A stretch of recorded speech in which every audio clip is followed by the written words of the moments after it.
like, share, and subscribe, and ring that little bell. Ring the little bell so you're notified when new videos drop. And I don't think it's a secret in the world of Doctor Who fandom that there was a new episode of Doctor Who this week. I don't think anybody's unaware of that. Equally, I don't think anybody on this side of the cultural aisle is unaware of quite how badly it went. Right? It went very, very, very badly. Lowest rated by a country mile, right? We don't have the consolidated ratings in, or the 4-screen, and I don't think they're getting much better. I honestly don't think they're getting much better. But it did really, genuinely badly, right? It was what all I could have wished for and more. 2.2 million watched it. On the overnight viewers, now that's not the live viewing, which is what the metric used to be. By the way, you know when they say inflation's the worst it's been in 40 years? It's only the worst it's been in 40 years because they changed the way they calculate inflation. If they calculated inflation the same way they did 40 years ago, it's actually the worst it's been in about 85 years. Right? I understand. So, swings and roundabouts. Anyway, it went very, very, very badly. So the question is, why, right? Why did it go so bad? I mean, obviously, low quality, right? Very low quality. And you can ask the question, how on earth can an international, international corporation, $1 billion corporation, allow such incredibly low quality to go out? Well, you can ask the same thing of Disney. You can ask the same thing of pretty much any corporation. The answer is they don't know, right? These people who have their fingers on all the purse strings of everything in fandom, they have really no idea. They don't know why we like Doctor Who. They don't know why we buy Doctor Who merchandise. They just know they put Doctor Who on something and we buy it. It's weird, and now we stop. Do we not like Doctor Who anymore? No, we don't like this version of Doctor Who, right? We don't like this version of Doctor Who. But again, what were they thinking, right? What were they thinking? So we got an article which came out 3 days before Legend of the Sea Devils aired, which explains everything. And then we're going to look at some more Shield media, quite possibly. We're going to look at more Shield media about what their great, stunning, and brave ideas are to do next, right? Really, why would I listen to you now? I mean, really? You've shilled for this site, this show relentlessly, you shilled for it, and still, no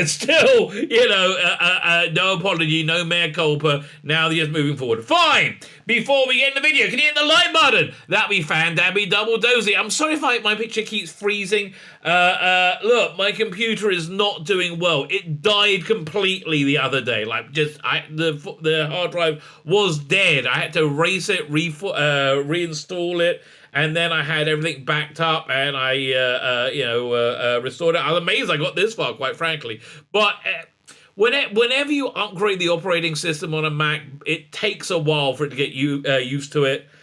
If it's ever going to happen, my Mac's from 2017, and they build obsolescence into all these things, which I just hate. Again, if I become Emperor of the Universe, or just Emperor of the World, I don't want to be, egotistical. If I just become Emperor of the World, right?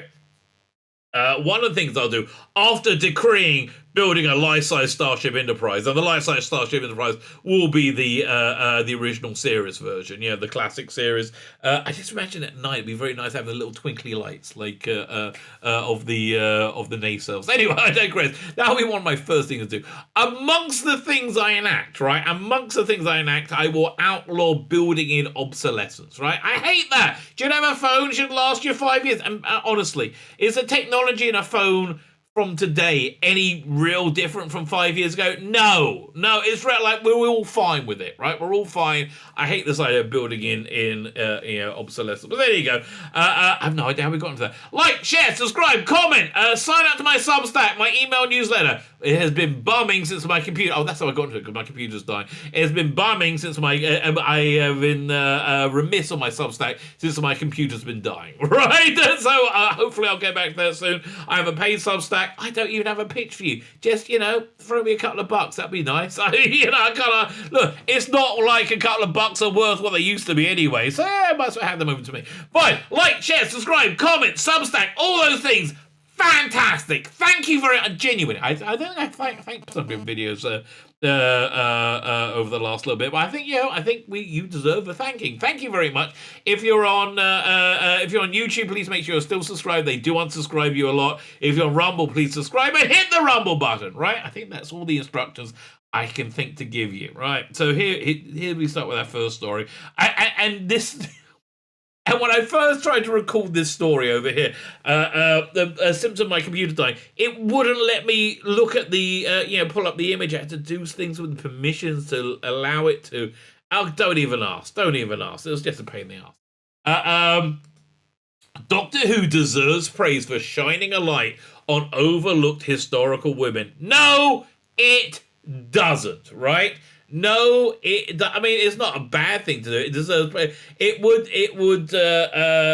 deserve more praise if they actually shined a light on overlooked historical women. Not that they were overlooked, but they don't shine a light on anyone. These are not characters. Like the Chibnall Doctor Who doesn't have characters. A great case in point, Legend of the Sea Devils. It had Madame Chang or Madame Ching. That's how bad the education of who she was in the episode. I can't remember her bloody name. Right? They could have told me stuff about it. No, she's just a woman pirate. I'm like, okay. I mean, but isn't there any more you can tell us? They did the same thing with the partition of India. It was like. It's really Bizarroville, right? Really Bizarroville, how they just put in a token and they expect a round of applause. So let's read this premise, which I think is going to be reasonably dumb. Okay, let's get ready for something reasonably dumb. Jodie Whittaker and Chris Chibnall era Doctor Who of the BBC Sci-Fi series have broken barriers by centering female stories. Long may it continue. Why? This is by Beth Axford. Now, Beth, I'm willing to make a guess. They believe that gender is fluid, right? I'm willing to make a guess that it doesn't matter if you got a penis or not. You're a vagina. You are whatever you feel yourself to be. So, what are female stories that in that world, right? People who identify as females. I mean, okay, but it's not like Doctor Who has ever really shied away from feminism or anti-racism, is it? I mean, really? Listen, okay, I agree. Perry was squeezed into spandex for no apparent reason, and little bit of sexism I'm quite happy about, right? A little bit of sexism because I'm quite happy about, because I do have a penis and it's a male one and it likes Perry in spandex. Yeah, what can I tell you? I'm a human being, baby. Doctor Who has a good track record of educating viewers on historical figures. Well, not recently. Again, it's been abysmal, right? Absolutely abysmal. With various versions of the time-traveling Doctor, especially in post-2005 series, meeting significant faces from the past in different episodes. But those the Doctor have met, those the Doctor has met on screen, the list up until 2018 consisted of mostly men. Well, let's talk about the functions of our society and the history and the function of our society. Again, I understand, Beth, you're probably of an ilk that feels that men and women are completely interchangeable, right? Completely interchangeable. There's no difference between men and women. I don't think that's the case, right? I think men and women are different on many levels. Let's talk about physically, right? Physically, women are smaller and weaker than men. Generally speaking, I mean, look, I reckon because most women can take me, and I wouldn't even resist. But yeah, generally speaking, most women are smaller and weaker than men, and so society developed. Oh, it depends how you want to look at it, right? I'm going from a secular point of view. Society developed where it was morally wrong to place women in dangerous situations which required more physical strength, like going to war, for example. It was morally wrong not to protect women. Why? Because they were generally speaking physically weaker, much like children, physically weaker. So the stronger had to protect the weak. That's what how our morals develop. Now, look, I'm a Bible thumper, and I think men and women are intrinsically different on a spiritual level as well, and those. And the differences, the physical differences, the psychological difference are a reflection of that spiritual difference. But that's just my wibbly wobbly point of view, and I want to be clear: everybody's equal in my mind, right? Everybody is equal. No one is better than anybody else. I think we're all born equal. I really, genuinely do, and I think it's crazy to think otherwise, quite frankly. So, because of this, women had a smaller role in history. Why? Because they're physically smaller and more vulnerable to physical assault, right? So it would be immoral, right? Immoral to allow women, a place in the battlefield, for example, which is saying that if you are connected to the politics of antiquity, is a place where you would normally have to be. Now, of course, there are women who buck that trend, and good for them, right? Good for them. But that's basically why. That's basically what it's been a men have been the more outgoing side of the equation, and women have been more internal. Again, this is I think a reflection of the physical and psychological differences of men and women, right? Again, not to say they were not all equal, not to say that everybody has the same abilities. Absolutely. Especially so today, we're in a very different world where the physical difference really doesn't matter that much. We have incredible amounts of mechanical ways of doing anything, and one physical power is far less important, especially in like that traditional realm of war, right? You just press a button, boom, and you fire your missile, right? You don't need specific such physical strength for that, right? But that's essentially the reason. While there are a few exceptions, such as Agatha Christie, Queen Elizabeth, and Queen Victoria in the 10 years, it wasn't until the arrival of Chris Chibnall, which is why he did it, right? He didn't do it to highlight women. He did it to make him feel good about himself, right? That's what was going on. Chris Chibnall and Jodie Whittaker, the 30s, that the scales became more balanced. Well, they didn't, right? They didn't. It became more focused on women. Listen, you can have a equality of outcome or equality of opportunity. We always said equality of opportunity is the place to be, is what we want, right? Equality of outcome. No, because that makes it deeply inequitable, I think will be the word. There's a very good George Orwell story written about a world where they try to make everybody equal. But it hasn't become more balanced. It's become more unbalanced because it's become not a reflection of the society in which we all live, right? And again, I'm not saying, oh no, women, hide them under them, we don't want to sit. No, I'm saying let's have it reflect history in some genuine way. Like something I really hated in the Moffat years was at the end of, the Matt Smith's second season, the beginning of Matt Smith's second season where he meets the FBI agent.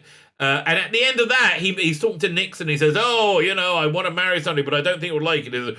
Nixon's like, "Well, I'm not such a funny duddy. What is she? A Negro?" And he goes, "Yes, he is."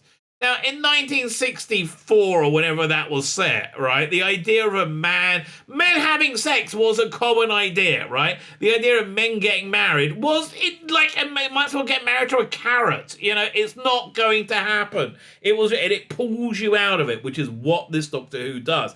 But it does something else, because they don't make them into characters. They don't talk about their struggle. They just kind of like flash them up like little tokens. Go, oh, here we go. Let's look at this one. Look at me, give me a woke point, right? That's essentially what they do. You know nothing about these people. Again, Madam Chang, you could have told me something about it. No, Not a damn thing. In just 3 seasons, Whittaker's Doctor has now met several incredible women from history. Yeah, most of them you blinked and you missed them, highlighting their stories and educating viewers on often overlooked parts of the past. No, they don't. No, they just throw them up like top trump cards, right? It's very strange. Why was Annie Oakley in the Doctor Who top trumps? I don't know. We've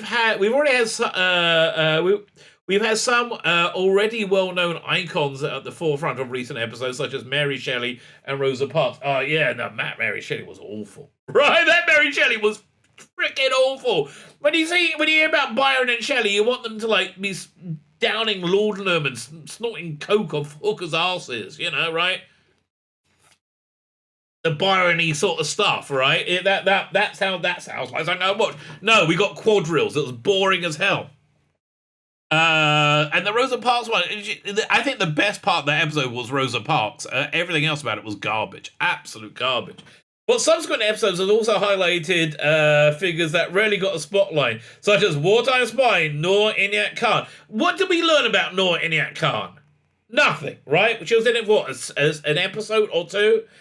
Or medical hero Mary Seacole. Maybe medical hero, but sounds to me more like she ran a hotel which offered medical services. She basically charged people for medical service, right? And so only the officers got it, right? But okay. And also, Big Finish did it way better on both Mary Shelley and Mary Seacole. Although the current era Doctor Who has been a beacon for representation, uncovering the hidden stories and revisiting overlooked parts of history. Again, how's that going? Right? How's that going? Very badly is how it's going. Very, very badly. That's the. I think that's the scientific term. Well, from the upcoming Easter specials, or the just past Easter special, Legend of the Sea Devils, the Doctor will feature Madam Ching. See, I thought she was Chang. Madam Ching, Chinese pirate leader from the 1800s, rarely counted alongside Blackbeard despite the huge impact on society at the time she was alive. Well, if she had a huge impact on society at the time when she was alive, why did they not mention that in the episode? No, again, they just wanted to flash her up and go, look at us! Look at us! We're so good! We're such good people! Isn't it time he gave Chris Chibnall some credit for telling these sorts of stories? He's not telling the stories! Again, he's just throwing people up. They're not telling it, and he actually deserves deridement for that, because to shoehorn all these people in required a breathtaking drop in quality, because they just weren't able to juggle all the balls, right?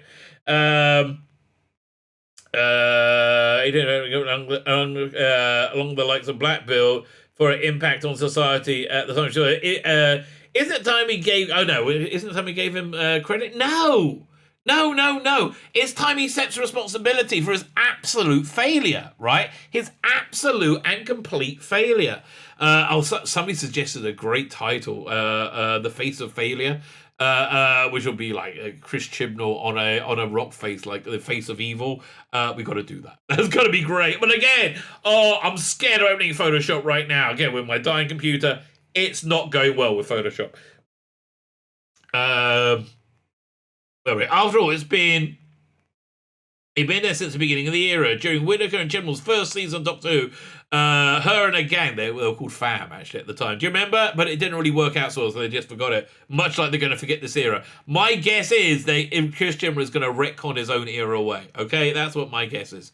The Doctor and the gang met Rosa Parks, the civil rights activist who protested segregation by refusing to give up a seat for a white passenger on a bus in 1955. You can hear the self-congratulatory white guilt, right, for coming out the writer,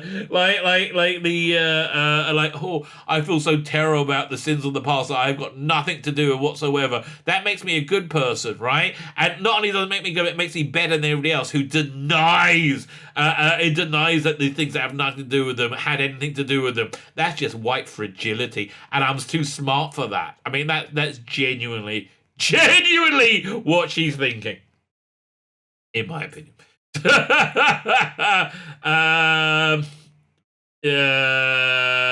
First historical person of colour Was the first historical person of color in an episode whose story was the main focus. The show previously featured Queen Nefertiti as an incidental character in 2012. I would say Queen Nefertiti was a much more central character than Inyat Noor Khan, who you're claiming. We actually learned a little bit about her, right? But I think she ended up running off with being heterosexual, running off with a guy.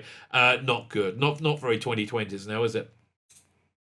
The only other person who at that point was the only other person of color from history to appear in the new series. Do you notice how they qualified it? Person of color? No, we had tons of black people. I mean, really? We had a black astronaut in 1966. I mean, oh no, person of history. So real person. Oh no, we're terrible people. Right. What do you want to ask? Was it? Rosa focused on racism and segregation, not only in 90 Minutes High, but how it affected the Doctor companion in the present day. It doesn't affect you in the present day, okay? You don't know what racism is. If you think racism exists in the Western world today, how about this? I got a real good plan for you. Why don't you go to Saudi Arabia and start a pride parade? See how that goes for you, right? See how that goes for you. Good luck with that, mate. Or if you want to experience genuine racism, be Jewish and go to a Jeremy Corbyn event, right? Then you'll experience racism in the Western world. There you go. I found it out for you. Rosa focused on racism. It showcased the importance of going back to what the show was originally intended for, educating its viewers, but it doesn't. Right? The reason it didn't educate on the partition of India is because, I think Vinay Patel had an ideological worldview that he wanted to portray, right? That's basically what he wanted to do. And, if he went over all the facts, his ideological worldview falls apart, as do most ideological worldviews, as we found out in recent years.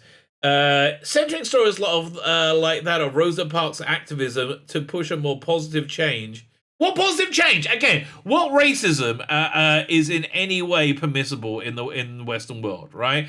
If somebody walks into a store saying, "I hate the N-word," right?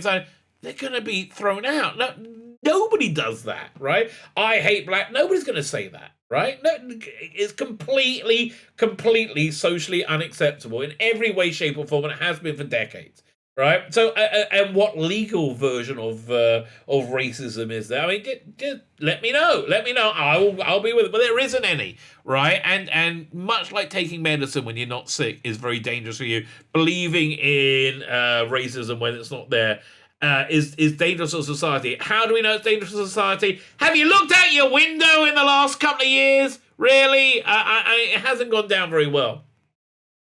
And as it turned out, all the BLM activists ended up embezzling all the money they raised and buying big houses for themselves, right? Okay. So setting stories like that of Rosa Parks' health it's not always easy, but it's an essential story to tell. Oh, see, you love it not being easy. Oh, I must experience the sins of my fathers to make me a decent person. Oh, I must do that.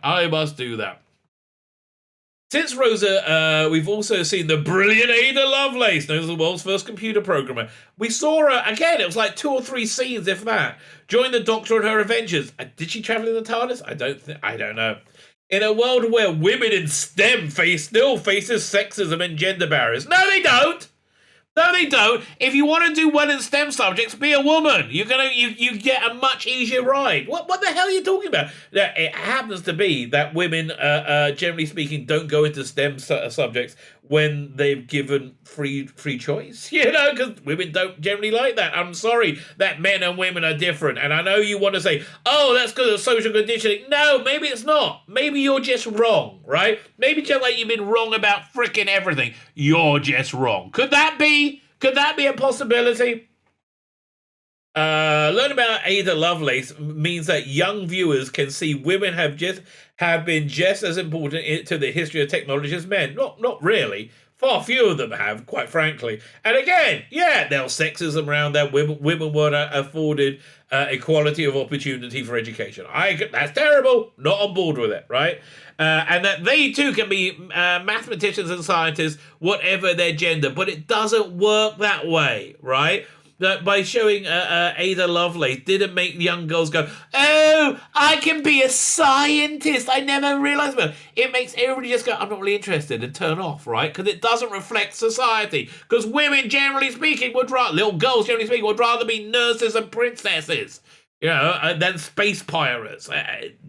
Just the way it is. I mean, like, men and women are different. Men and women have different outlooks in the world and different outlooks. Like, no one's better, no one's worse, but they are different. The reality is, when you do something to affect social change, it normally turns people off because it doesn't reflect the reality that people are living in, and again, people don't think about it, they just turn off, which is why they've turned off TV in general, right? When the whole thing, TV audiences in general have fallen, that's because TV in general is more about lecturing than it is about entertaining, right? It's a real shame, because they used to be able to do both. If you put the entertainment first and the lecturing second, it actually works, right? It actually works. I think not that we really needed it in 2005, but doing more for gay rights and then all these things was creating Captain Jack, right?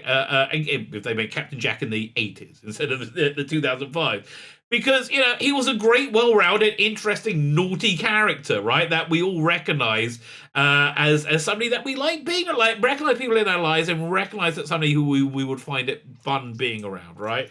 Especially if you want to see him wave his penis, which he did quite a lot, right? Did quite a lot. Maybe. Well, you know what he should do to uncancel himself? This is John is unsolicited advice. Come out as trans, right? And you just, I want to show everybody my female penis, and wave it around. I think that will go down well for you, right? I think that's only going to work out well. So yeah, listen, this whole idea of you're going to influence young girls to go into, it's just not going to happen, right? It's not going to happen because girls and boys are different on every freaking level. No one's superior, right? No one's superior, but they are different.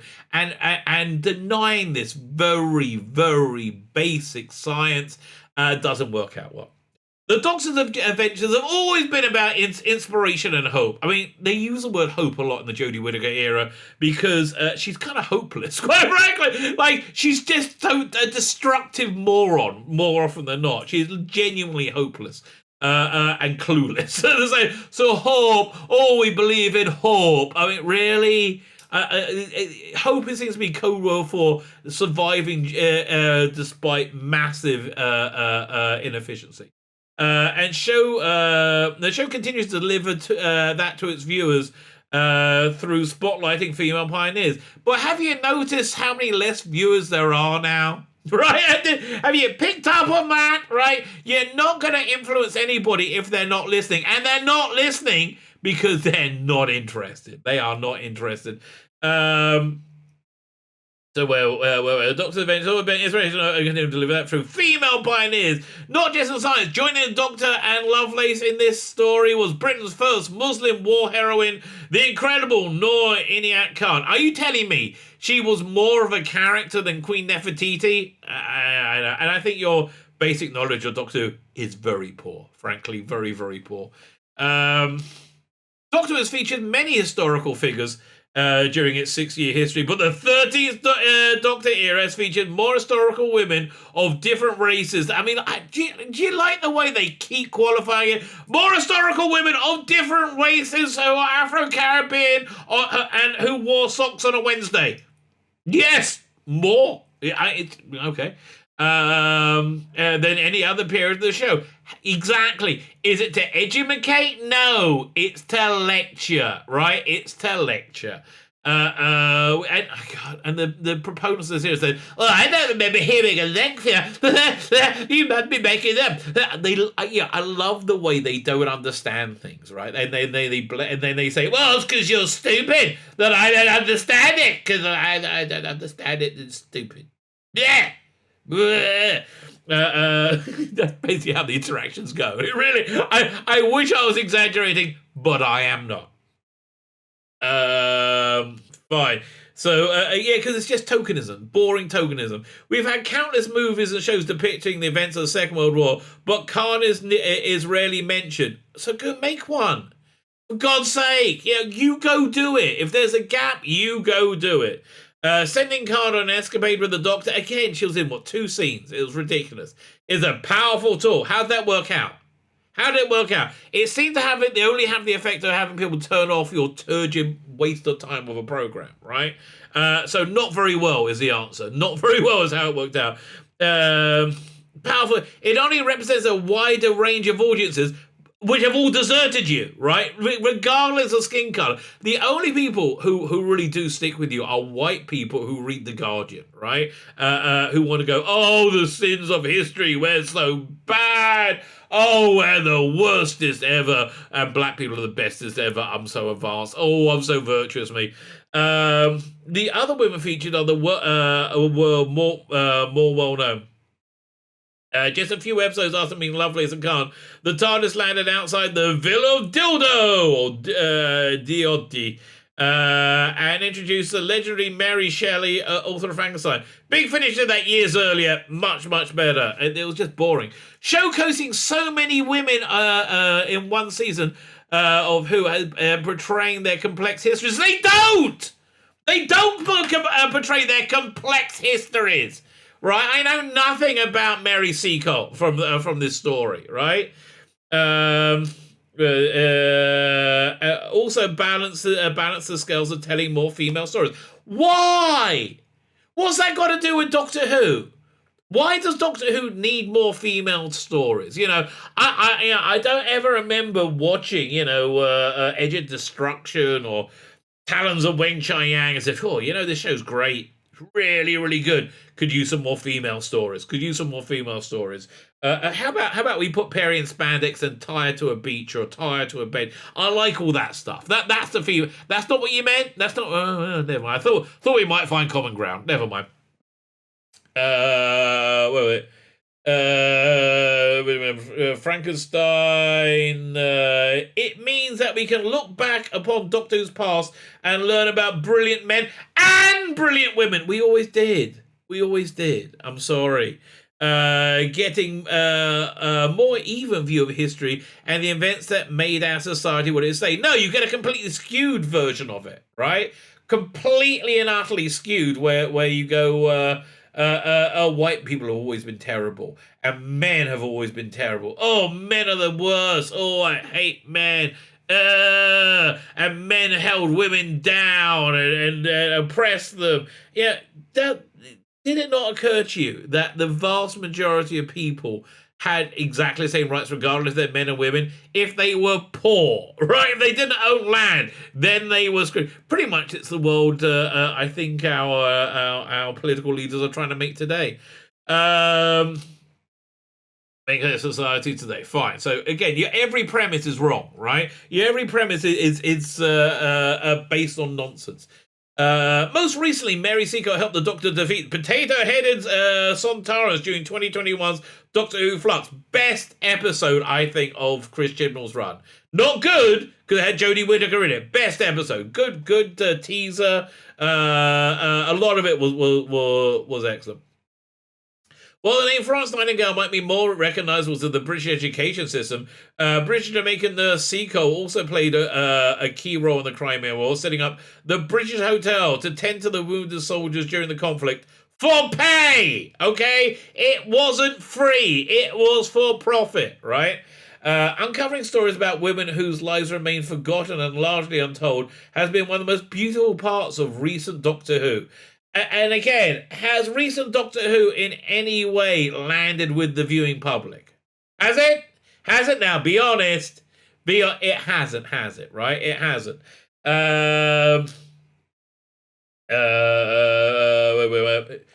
Viewers young and old may now know of Mary Seacole's incredible story. No! Because it wasn't discussed. It was like, oh, look, I'm a black woman in the Crimea. There's Sontarans. The TARDIS, once again, is a vehicle for education and inspiration. Even if what you're saying was correct, it would only educate and inspire if anybody watched it. Anybody watching it? Is there anybody watching it? I don't think there's anybody watching it, is there? 2.2 million overnight, okay? We have 2 final episodes of Jodie Whittaker's Doctor Who this year, plus Doctor Who Redacted, which is also Stunning and Brave Women with Penises. Save the world! Again, because they're the bestest ever. Okay. This Sunday we'll meet Madam Ching. I didn't know anything about her. We'll see Madam Ching join the list of famous women we've met, who've met the Doctor. Maybe that's why they said they had a 3-year and out pact, even though they didn't. It was 5 years. Because they figured I don't know that many women in history. Okay, I'm confused. She's probably the most complicated history of them all. Again, didn't hear one jot of it. And it'll be interesting to see how the show balances the life of a ruthless pirate with the Doctor's morality. Didn't touch it because she was a girl. And girls are good, right? Girls are good, boys are bad. So it didn't even touch on it at all. However, the show tackles this. We know one thing: that complex stories deserve to be told, and they are not being told as much as the more palatable ones when used as a tool for education. But you know, your skewed view of education is insane, right? It presents women as constant victims. Yeah, that's not life, mate. That's not what history was like. Wherever the Doctor head next after the departure of Chris Chibnall and Jodie Whittaker, let's hope there's space for the show to continue to delve into women throughout the stories. I think there probably will be, but if Russell Davies is writing it, it'll be actual real characters rather than ciphers, which is what we got. So let's have a look over here at The Guardian. You know, another great shill website that's always loved this era of Doctor Who. Martin Bellum, right? He's a big proponent of this era, saying it's the bestest ever. This is what he suggests to do in the future of Doctor Who, because, you know, they've been so on the money so far, right? Everything they said have been 100% correct. Ditch the TARDIS, 7 ways Russell T Davies could revive Doctor Who. Why does it need to be revived? You said it was doing great. You said anybody didn't like it was a bigot. It makes it sound like you're full of complete shit. Maybe you were. The BBC series was rebooted. No, it wasn't. Revived in 2005 to great acclaim. Now the original showrunner is back to revive the show's flagging ratings. 2.2 million. Here are some suggestions on how to get it back in action. Given that you're the one who said that Jodie Whittaker was the best ever, why? Doctor Who is perceived to be in the doldrums. It is, right? It is. It totally fell. Ratings are dwindling, yes, and the show is starting to feel outclassed by the sci-fi's contemporaries such as WandaVision. Okay, WandaVision is slightly less shit than Doctor Who, but don't get excited. Or The Mandalorian. I mean, Book of Boba Fett was as shit as this Doctor Who. It's a far cry from being the BBC's Jewel in the Crown family. The Jewel in the Jewel in the Family Crown drama as it was in 2009 when BBC's Christmas idents were all based around David Tennant hitching Radio to TARDIS. Because he was good! Right? It told stories with people and characters, as opposed to wagging its finger at you and saying, hey, you can either wreck planets or save them. Did you like that, Greta? Oh, we love you, Greta. You're the bestest ever. But for the 60th anniversary next year, the acclaimed screenwriter Russell Davies is returning as showrunner, hopefully to revive the fortunes of the series he once turned into a roaring success. This is what he needs to do to reinvigorate the show. Please, don't listen to a word he's saying. Double down on fun and adventure. That's something we've really missed. Doctor Who became Dr. Dower, right? Yeah. The grim and gritty reboots of beloved characters to the DC DC movies to get back to programs.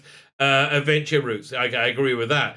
It should be fun, right? It should be fun. I got to review Star Trek Picard tomorrow, and I'm just like bumming about it because, oh God, I can't stand it. You know, I remember Q being fun. Q being fun was good. This is not. It was originally a show featuring action with Doctor Who, not about the character. We don't need to know that the Doctor is weighed down with angst of having lived centuries. A fair point, actually, which is kind of where the Jodie Whittaker era is as like navel gaze. We just need to know that something somewhere is wrong. He needs to put it right, and that the Doctor and their friends are in danger. And they go. This is exactly how they said that what the Jodie Whittaker's first season was going to be. Whenever there's anybody in trouble, I always help. Do you remember that? That was the promise. All right, that was the promise. Never delivered. Right. And they're going to get out of it by using their brains rather than brawn. Well, Whittaker's has a bit of a distinct disadvantage there, doesn't he?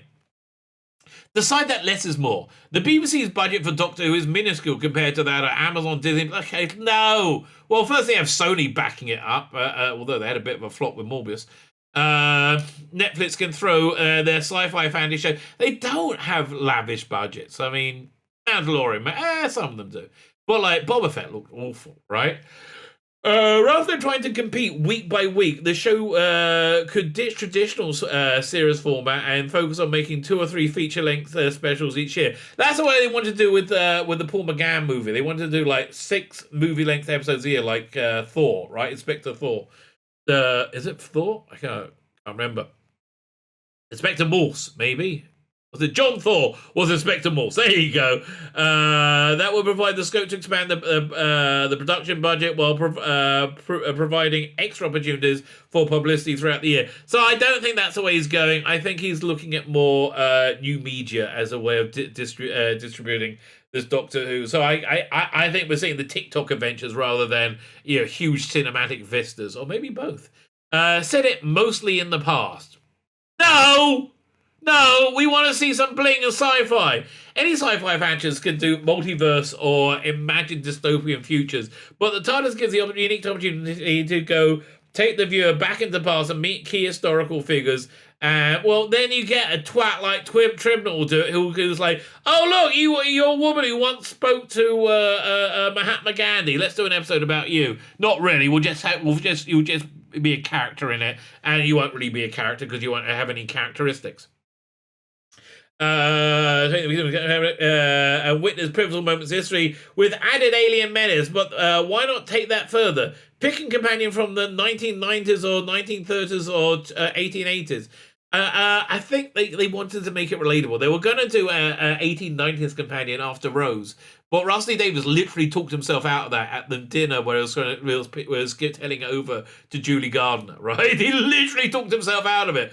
Exploring modern issues through the attitude of the past. Think Ashes to Ashes, but with monsters. I wouldn't mind Ashes to Ashes, but with monsters. I preferred... what's the one? The John Sims story.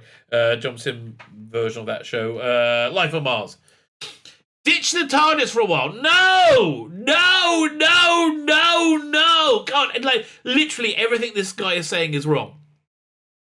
Alternatively, why not force a huge story chapter change onto the writers? John Pertwee was exiled on Earth, mostly for BBC budgetary reasons, but one twist on the format hasn't been done. Over an extended period of time, the Doctor seeking the lost TARDIS. Really? Have you heard Stranded? No, not many people have. It's the Doctor gets trapped in 2021.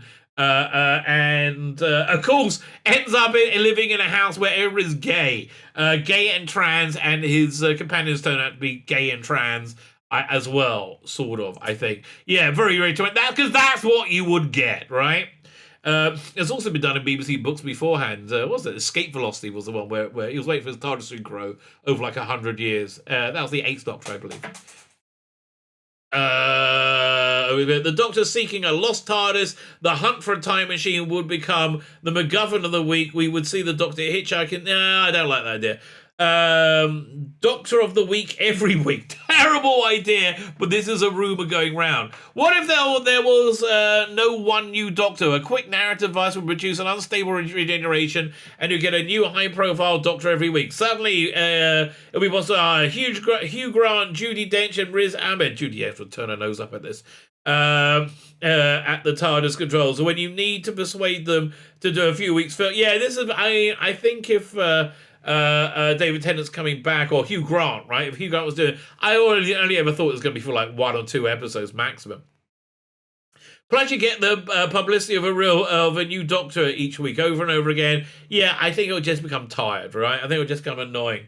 Aim it at unashamedly at 12-year-olds. Right now, it's aimed at 5-year-olds, right? Aim at 12-year-olds. Yes, intelligent 12-year-olds. That is a good idea.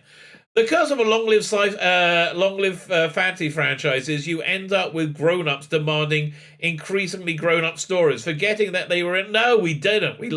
No. I mean, we did it during the 90s, I think, when it was off the air. Rusty Davis could build a family for the next 6 years with an earlier time up casting a young Doctor with teenage command. This is exactly what he did, right? Exactly. Like, why did we have the wheelie bin eat Mickey so kids would impersonate that and going to school the next day, right? A lot of it is about making it relatable to kids. Shows like Sarah Jane Adventures, Creeped Out, he did that's in the Doctor Who, and MI High have shown BBC can produce. Yeah, okay, fine. God, that's dumb. They actually listed Sarah Jane Adventures. They listed the thing that proved them wrong in their list, right? Do anything you want, you Rusty Davis. Finally, we agree. Davis once described Doctor Who as a harder show to write on television, but pitched the revival to BBC in the early 2000s as simply being about friends having adventures in space. Whatever form that takes in 2023, we can expect surprise. I agree with you. He told Radio Times in February that he's already been writing, and there are things coming up that are brand new ways of telling stories. That's what I'm excited about. That's why I think we're going to get the TikTok Avengers, like brand new ways of telling stories that have never been done before. It feels new. It feels a self-renewing show. That's why I think Rusty Davis is coming back. Partly to save Doctor Who, because it was in the doldrums, right? It was completely destroyed by Chibnall.